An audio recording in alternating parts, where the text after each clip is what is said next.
तो बहुत बहुत स्वागत है। जैसा कि आज आप लोग का एग्ज़ाम एसेट 2 में ये 6 क्लास साइंस का हो चुका है। तो यहाँ पे आप लोग देखेंगे कि आप लोग का रिजल्ट से पहले जान सकते हैं कि कितना नंबर आने वाला है। ठीक है, तो देखिए प्रश्न और उसका उत्तर यहाँ पे।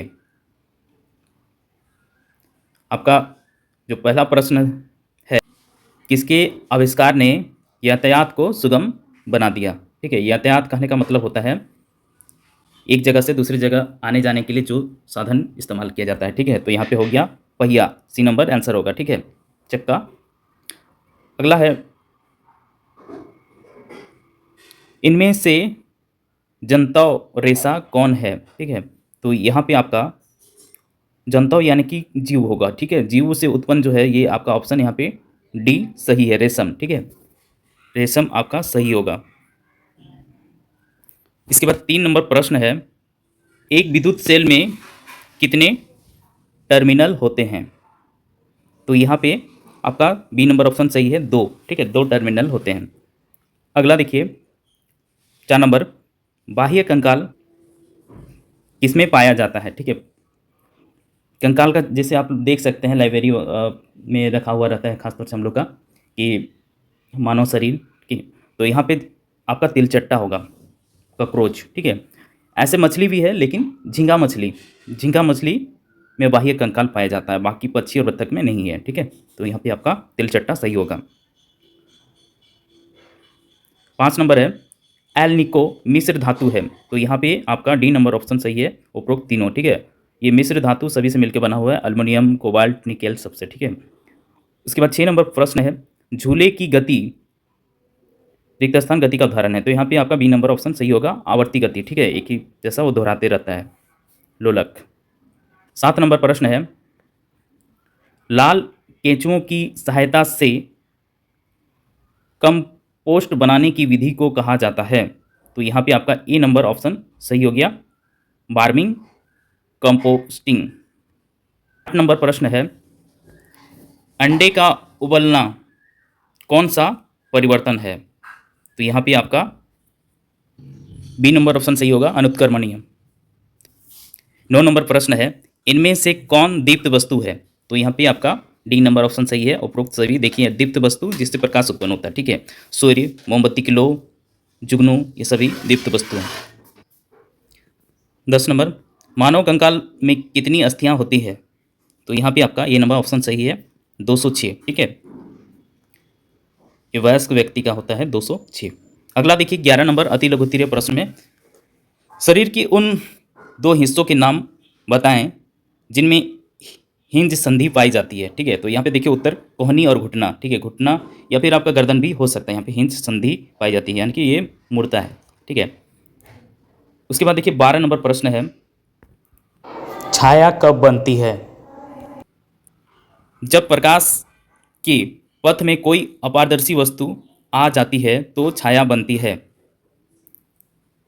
ठीक है, देखिए छाया कब बनेगा, जब लाइट के बीच में कुछ वस्तु आ जाता है जिसको वो लाइट पार नहीं कर पाता है। ठीक है, अपारदर्शी पदार्थ आ जाने से छाया बनता है। 13 नंबर, विद्युत सेल का उपयोग करने वाली 2 विद्युत युक्तियों के नाम लिखिए। तो यहाँ पे आपका पहला घड़ी और टॉर्च। ठीक है, जिसमें बैटरी का यूज किया जाता है, ऐसा और भी बहुत कुछ होगा, है ना।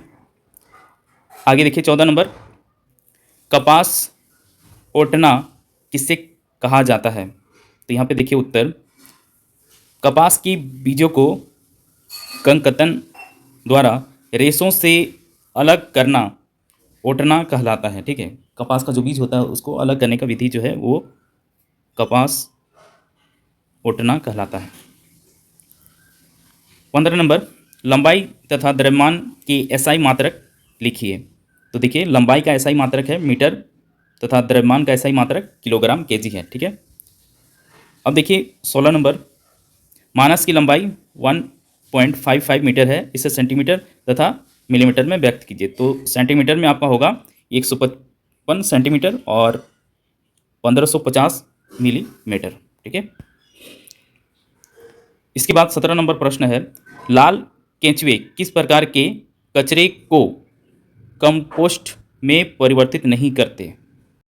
यहाँ देखिए लाल केंचुए प्लास्टिक की थैली, बोतल, कांच, एल्युमिनियम फाइल, खिलौने, धातुएं, चमड़ा जैसे कचरे को कंपोस्ट में परिवर्तित नहीं करते हैं। ये आपका आंसर हो गया। ठीक है।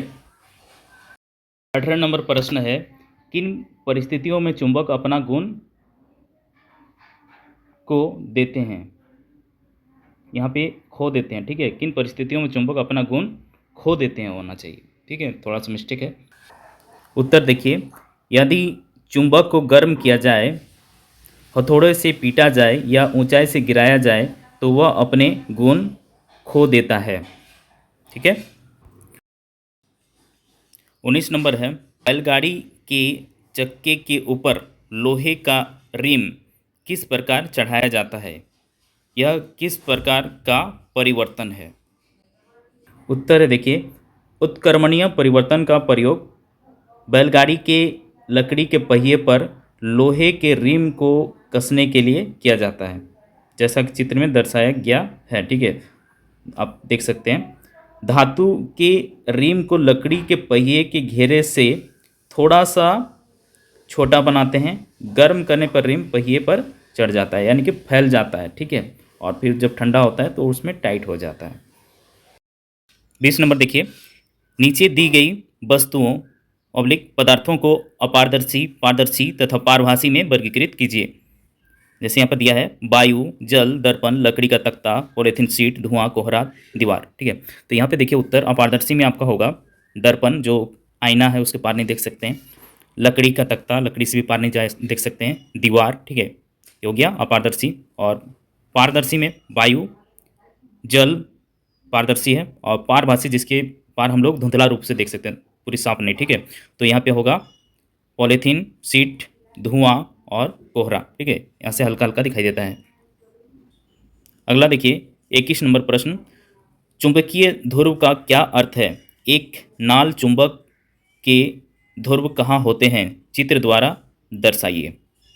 तो देखिए, चुंबक के ध्रुव उसके सिरे होते हैं। ठीक है, जो किनारा होता है। आरंभ या अंत के ध्रुव को उत्तरी ध्रुव और दूसरे को दक्षिणी ध्रुव कहा जाता है। ठीक है, यानी कि चुंबक में दो ध्रुव होता है, उत्तरी और दक्षिणी ध्रुव। ठीक है।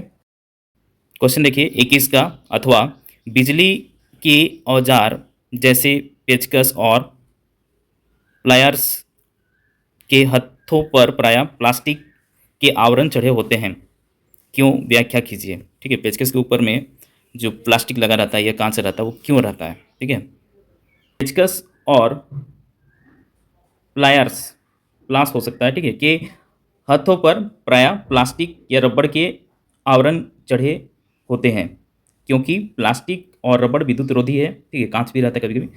विद्युत रोधक से विद्युत धारा का प्रवाह नहीं हो सकता, ये अपने में से विद्युत धारा को गुजरने नहीं देते हैं। ठीक है, इसलिए इसका उपयोग किया जाता है। प्रश्न है, पटसन के पौधे से रेशे किस प्रकार तैयार किए जाते हैं? आंसर देखिए, फसल की कटाई के पश्चात पटसन पादपों की शाखाओं व पत्तियों की सफाई करके तने को बंडलों में बांधकर तालाब अथवा किसी स्थान पर रुके हुए जल में डुबो कर रखते हैं। 4-5 दिन के बाद पौधों के मुलायम भाग गल जाते हैं और रेशे स्पष्ट दिखाई देने लगते हैं। यह क्रिया जल में पाए जाने वाले जीवाणुओं द्वारा होती है। ठीक है, ये पटसन का जो पौधा है, ठीक है, पटसन जिसको जूट भी बोलते हैं, उसको काट के पानी में डाल देते हैं और उसका जो छिलका होता है वो आपका रेशा बन जाता है। ठीक है, जिससे कि बोरा वगैरह बनता है, और या फिर पोचाड़ा करने के लिए जो ब्रश बनाते हैं गाँव सब में, वो सब आप लोग देख सकते हैं। ठीक है, 22 का अथवा प्रश्न है, किसी चलती हुई साइकिल के पहिए तथा चलते हुए छत के पंखे की गतियों में समानताएं तथा असमानताएं लिखिए। ये आंसर है अंतिम प्रश्न का। चलती हुई साइकिल के पहिए और चलते हुए छत के पंखे की गति में समानता है कि दोनों में घूर्णन गति है, जबकि असमानता यह है कि साइकिल का पहिया स्थानांतरण गति करता है, माने एक जगह से दूसरे जगह जाता है, और छत का पंखा स्थानांतरण गति नहीं करता है, मतलब एक ही जगह घूमते रहता है। ठीक है, आपका ये प्रश्न खत्म हो गया। आप लोग कमेंट करके बताइए कितना आपका नंबर आने वाला है, और चैनल को जरूर से जरूर सब्सक्राइब कर लीजिएगा। मिलते हैं अगले वीडियो में, तब तक के लिए टेक केयर, बाय, जय हिंद, जय भारत।